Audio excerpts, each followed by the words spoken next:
আসসালামু আলাইকুম ওরহমতুল্লাহি ওবরাকাতু। নাহমাদুহু ওয়া নুসাল্লি আলা রাসূলিহিল কারীম, আম্মা বা'দ। কাছে দূরে দেশে প্রবাসে যে যেখান থেকে আজকের আমাদের এই অনুষ্ঠানটি দেখছেন, সকলকে জানাচ্ছি পবিত্র মাহে রমজানের শুভেচ্ছা। প্রিয় দর্শক, রমজান মাস আসলেই আমাদের মাঝে অনেকগুলো প্রশ্ন ঘুরপাক খায়। কোনটি সঠিক কোনটি ভুল সেটি আমরা বুঝে উঠতে আমাদের কষ্ট হয়ে যায়। এই জন্য ফেনী সমাচার আয়োজন করেছে রমজান জিজ্ঞাসা, স্পন্সর বাই স্মার্টল্যান্ড। প্রিয় দর্শক, আজকের আমাদের অতিথি হিসেবে রয়েছেন দাগনভূঞা আশরাফুল উলুম মাদ্রাসার সম্মানিত সহকারী শিক্ষা সচিব মাওলানা মুফতি আব্দুর রহিম সাহেব হাফিজাহুল্লাহ। মোহতারাম, আপনি কেমন আছেন? আলহামদুলিল্লাহ। আমাদের রমজান জিজ্ঞাসার যে আয়োজনটি রয়েছে সেটির পক্ষ থেকে আপনাকে আন্তরিক মোবারকবাদ। তো শুরুতেই আমরা কোনো ভূমিকা ছাড়াই আমাদের মূল আলোচনায় চলে যাব ইনশাআল্লাহ। মোহতারাম, আমাদের দেশে তারাবির নামাজ নিয়ে বিশাল একটি মত পার্থক্য রয়েছে। কেউ বলে 20 রাকাত, কেউ বলে 8 রাকাত, এবং অনেকগুলো মুসলিম কান্ট্রিতেও কিন্তু 8 রাকাত পড়া হয় তারাবির নামাজ। তো এই ব্যাপারে ইসলাম কি বলে, যে তারাবির নামাজ কি 8 রাকাত নাকি 20 রাকাত? এটির কোরআন এবং হাদিসের আলোকে যদি একটু ব্যাখ্যা দিতেন আমাদের দর্শকদের উদ্দেশ্যে। শুক্রিয়া মোহতারাম মুফতি সোহেল সাহেব, আপনি খুবই গুরুত্বপূর্ণ একটি প্রশ্ন করেছেন। তারাবি এটি একটি ইবাদত, এবং ইবাদতের ক্ষেত্রে কোনো যুক্তি চলে না। ইবাদতের ক্ষেত্রে আমাকে দেখতে হবে কোরআনে কি আছে, হাদিসে কি আছে, শরীয়ত কি বলে, এবং শরীয়তের পক্ষ থেকে যেই দালিলিক বিশ্লেষণ সেটা আমাদেরকে লক্ষ্য করতে হবে। তো শরীয়তের যে দালিলিক বিশ্লেষণ সেটা যদি আমরা লক্ষ্য করি, আমরা দেখতে পাই রাসূলুল্লাহ সাল্লাল্লাহু আলাইহি ওয়াসাল্লাম 20 রাকাত তারাবি পড়েছেন।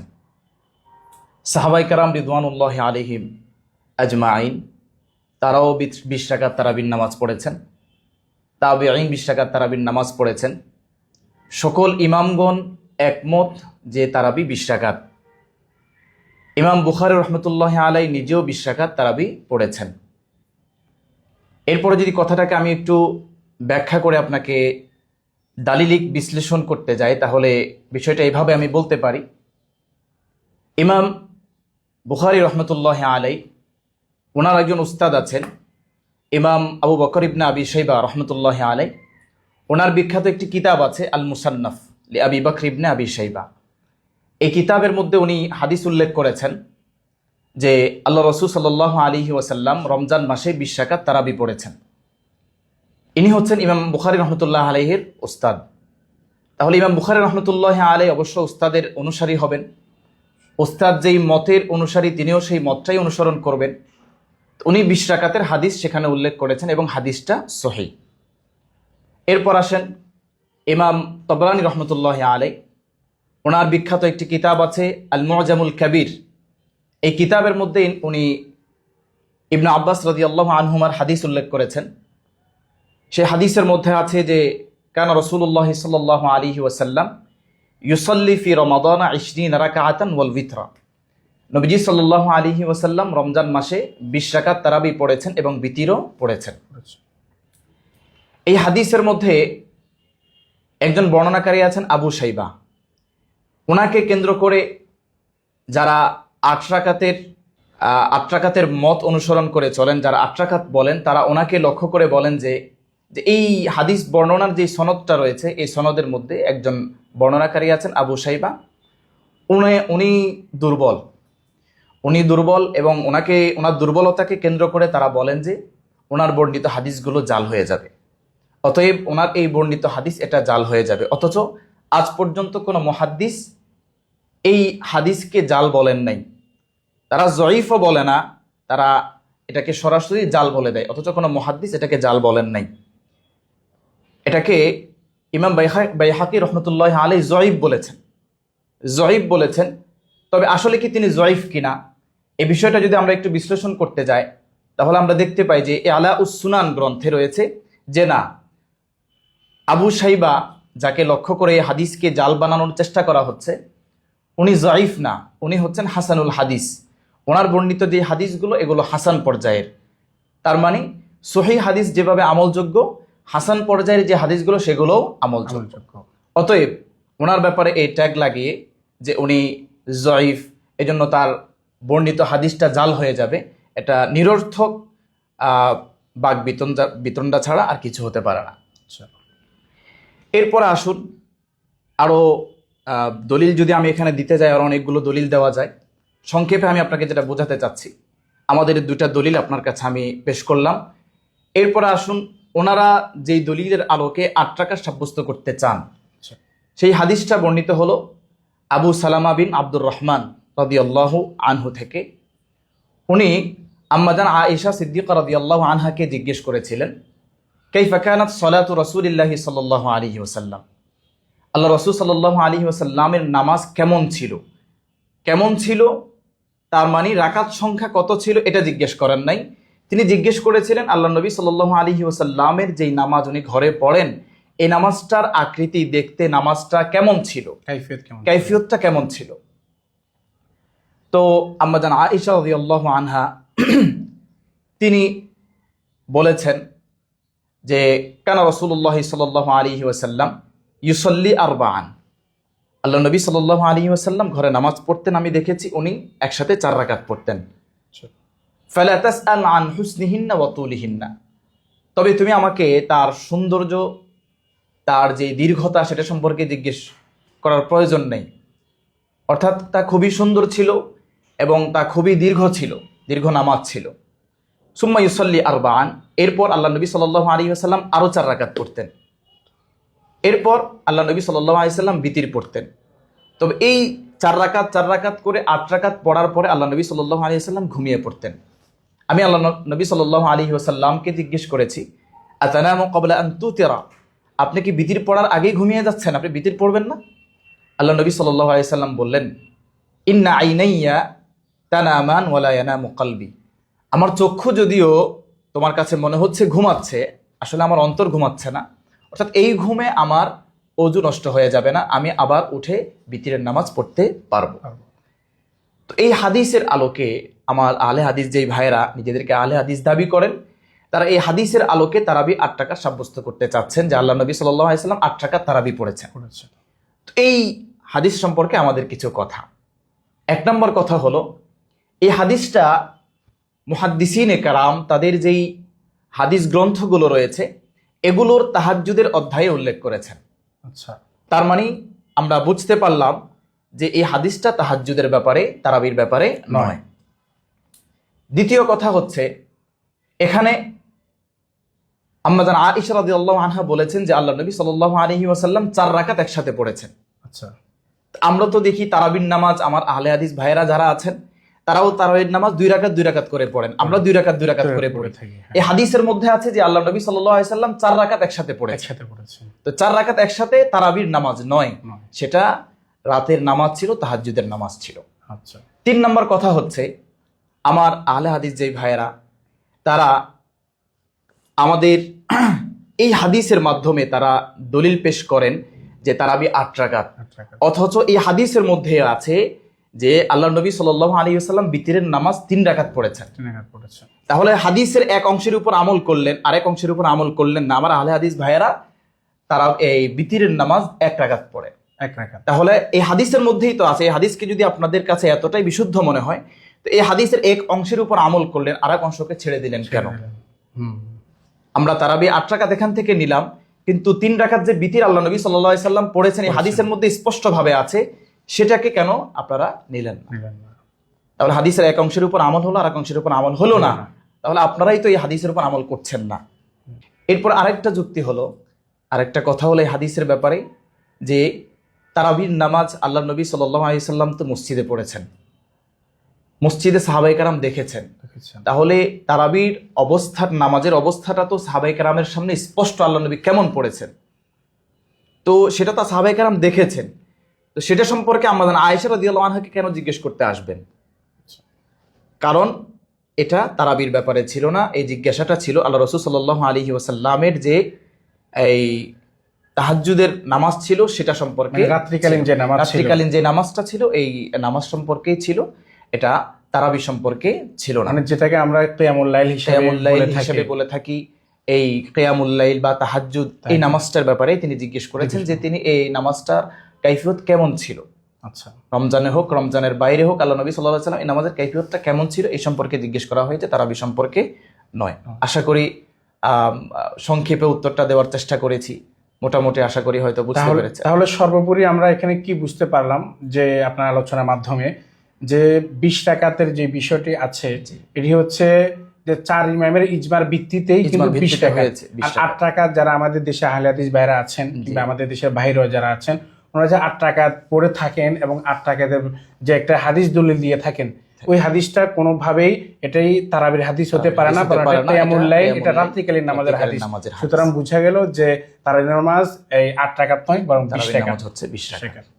তারাবি সংক্রান্ত আরেকটি মাসালা হচ্ছে যে এই তারাবির নামাজের 4 রাকাত পর পরেই একটি প্রসিদ্ধ দোয়া পড়া হয়, প্রসিদ্ধ এবং নির্দিষ্ট একটি দোয়া পড়া হয়, বিশেষ করে গ্রাম অঞ্চলে এটা সবচেয়ে বেশি দেখা যায়। এই যে 4 রাকাত পর পর যে একটি দোয়া, এই শরীয়ত থেকে এমন কোনো নির্দিষ্ট দোয়া আছে কিনা যে 4 রাকাত পর পর অমুক দোয়াতেই পড়তেই হবে, এ ব্যাপারে শরীয়ত কি বলে? জি, খুবই সুন্দর প্রশ্ন করেছেন, প্রসিদ্ধ একটি প্রশ্ন করেছেন। সম্ভবত আপনি একটা প্রসিদ্ধ দোয়ার কথাই আমাকে জিজ্ঞেস করছিলেন, সুবহানাজিল মুলকি ওয়াল মালাকুতি, এরকম একটা দোয়া পড়া হয়। এটা অবশ্য আমরাও আলেম ওলামা যারা আছে আমরা অনেকেও এটা জানি না, কারণ জানি না বলতে আমরা এটা কোনো কিতাবে পাই নাই, আমরা পড়ি নাই। তো আসলে এই দোয়াটার অর্থের দিকে যদি আপনি লক্ষ্য করেন, অর্থটা খুবই সুন্দর। আচ্ছা, আল্লাহর প্রশংসা করা হচ্ছে, সুবহানাজিল মুলকি বলে এখানে যে শব্দগুলো বলা হচ্ছে আল্লাহ তাআলার প্রশংসা করা হচ্ছে।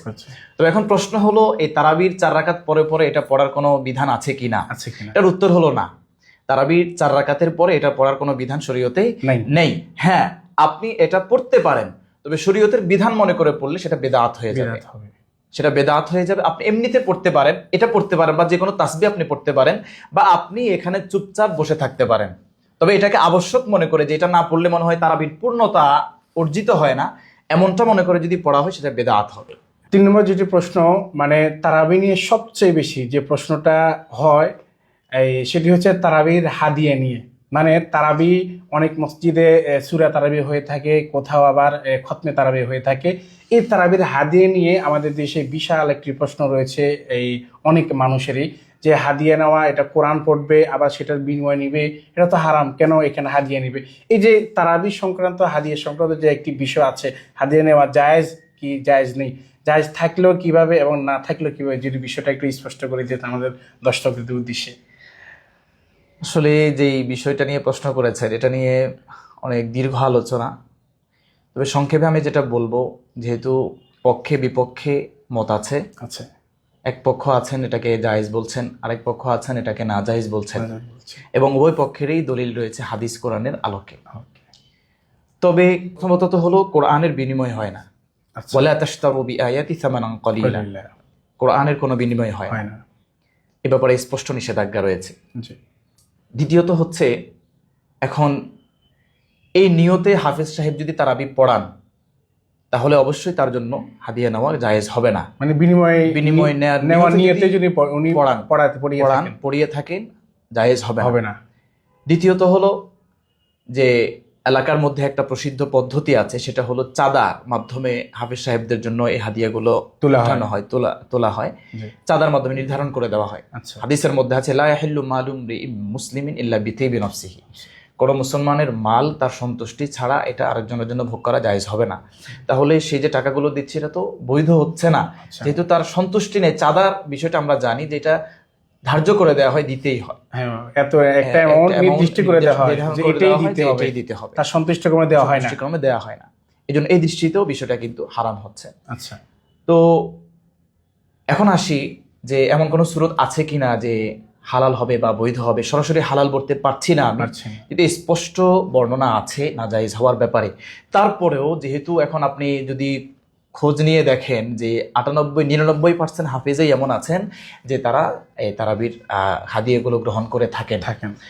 তো এক্ষেত্রে আমাদের মুসল্লিদের মধ্যেও একটা আগ্রহ থাকে যে রমজান উপলক্ষে আমরা হাফেজ সাহেবদেরকে একটা মূল্যায়ন করব, হাদিয়া দিব, এই হিসেবে তারাও দিয়ে থাকেন, হাফেজ সাহেবরাও নিয়ে থাকেন।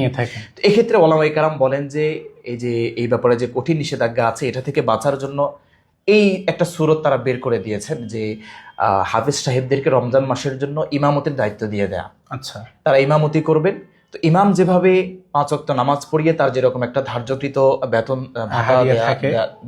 দেয়া আছে, এরকম ভাবে হাফেজ সাহেবও এটা নিতে পারবেন। আচ্ছা এই হিসেবে তারা বলেন যে হাফেজ সাহেবকে এই একটা সুরত বলেন, যে আবার আচ্ছা। নিশ্চিত করে তারা বলছেন না, বা কি বের হওয়ার জন্য, এই ইয়া থেকে বের হওয়ার জন্য, না, তারা যে বলেন পন্থা না, থেকে যে বের পন্থা হওয়ার থেকে জন্য। বের হওয়ার জন্য তারা একটা সুরত বলে দিচ্ছেন যে তাদেরকে ইমাম হিসেবে তারা রমজান মাসের নামাজগুলো তারাই পড়াবে। তারাই পড়াবে। তাহলে এটার একটা সুরত বাঁচার, ইমাম যেরকম ইমামের হাদিয়াটা যেরকম বৈধ হচ্ছে, তাদেরটাও বৈধ হওয়ার একটা এখানে সম্ভাবনা থাকছে। এই হিসেবে বলেন যে তারা এই সুরতটা অবলম্বন করলে মোটামুটি কঠিন যে নিষেধাজ্ঞাটা আছে তার থেকে বাঁচাটা কিছুটা সম্ভব হতে পারে। আরেকটি বিষয় হচ্ছে যে সূরা তারাবি এবং খতমে তারাবির মধ্যে কি মৌলিক কোনো পার্থক্য রয়েছে কিনা, এবং ফজিলতের দিক থেকে কোনো পার্থক্য রয়েছে কিনা, যদি থাকে সেটি কি? অবশ্যই পার্থক্য রয়েছে, কারণ এখানে অনেক দিক থেকে পার্থক্য রয়েছে। আচ্ছা, একটা হচ্ছে খতমে তারাবি, যেখানে কোরআনে কারিমের খতম হয়, পুরো 30 পারা এখানে পড়া হয়, মুসল্লিগণ সেটা শুনেন। আর সূরা তারাবি যেটা বললেন, সেখানে কোরআন শরীফের কয়েকটা আয়াত পড়া হয় বা ছোট ছোট সূরাগুলো দিয়ে এটা আদায় করা হয়, সেখানে পুরো কোরআন মাজিদ খতম করা হয় না। তো এটার ফজিলত অবশ্যই সূরা তারাবি থেকে খতমে তারাবির ফজিলতটা বেশি, কারণ হচ্ছে এখানে কোরআনটা খতম হচ্ছে। আর আল্লাহ নবী সাল্লাল্লাহু আলাইহি সাল্লামের সুন্নাহ যে রমজান মাসে তারাবির মধ্যে কোরআন মাজিদ কমপক্ষে একবার হলেও খতম করা, এবং এটাকে মুস্তাহাব বলে ফুকাহে কেরাম কিতাবাদিতে উল্লেখ করেছেন। অতএব এই মুস্তাহাবটা আমার আদায় হচ্ছে যদি খতমে তারাবিতে আমি অংশগ্রহণ করি। দ্বিতীয়ত হচ্ছে, যেহেতু রমজান মাস হলো কোরআনের মাস, অতএব কোরআনের সাথে আমার একটা সম্পর্ক হচ্ছে, মুনাসাবাত হচ্ছে, কোরআন আমার শোনা হচ্ছে। একজন হাফেজ সাহেবকে আমি সুযোগ করে দিলাম, সেও তার কোরআনটা ইয়াদ রাখার জন্য, তার কোরআনটা চর্চার জন্য তারও একটা সুযোগ হয়ে যাচ্ছে, সে শোনাচ্ছে, সেও সওয়াব পাচ্ছে, মুসল্লিগণও সওয়াব পাচ্ছে। অবশ্যই এইসব বিষয় বিবেচনা করলে সূরা তারাবির তুলনায় অবশ্যই খতমে তারাবি ফজিলত রাখে। আরেকটি বিষয় আমাদের সমাজে প্রচলিত রয়েছে যে এই তারাবির নামাজ না পড়লে নাকি রোজা পূর্ণাঙ্গ আদায় হয় না। তো এই বিষয়টা যদি একটু ব্যাখ্যা করে দিতেন। আসলে দেখেন, তারাবি এটা ভিন্ন একটা ইবাদত, এবং রোজা যেটা এটা ভিন্ন একটা ইবাদত। একটা আরেকটার উপর মওকুফ না, যে একটা করলে আরেকটা হবে না, একটা করলে আরেকটা হবে না, এরকম না বিষয়টা। তারাবি না পড়লে তারাবি না পড়ার গুনাহ হবে, রোজা না রাখলে রোজা না রাখার গুনাহ হবে। অতএব তারাবি না পড়লে রোজা হবে না, এটা ভিত্তিহীন কথা। আচ্ছা, এটার কোনো ভিত্তি শরীয়তে নেই। আচ্ছা, তবে অবশ্যই তাই বলে তারাবি ছেড়ে দিব এমন না, তারাবিও পড়বো, রোজাও রাখবো। কারণ আল্লাহর হাবিব সাল্লাল্লাহু আলাইহি ওয়াসাল্লাম যে রমজানের যে ফজিলত বর্ণনা করে দিয়েছেন, তিনি বলেছেন, মান সামা রমাদানা ঈমানান ওয়া ইহতিসাবান মান কামা রমাদানা ঈমানান ওয়া ইহতিসাবান।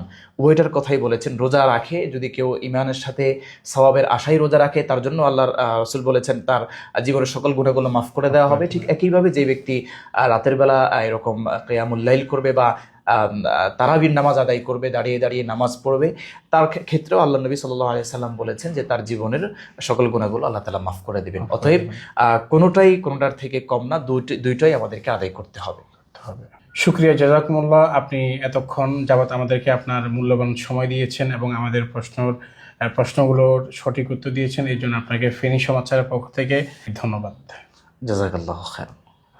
প্রিয় দর্শক, আপনাদের মনেও এরকম অনেক ধরনের প্রশ্ন জেগে থাকে, সে প্রশ্নগুলো আমাদের কাছে পাঠাতে আমাদের স্ক্রিনে যে নাম্বার দেওয়া থাকবে সেটির মধ্যে আপনারা আপনাদের প্রশ্নগুলো পাঠাতে পারেন।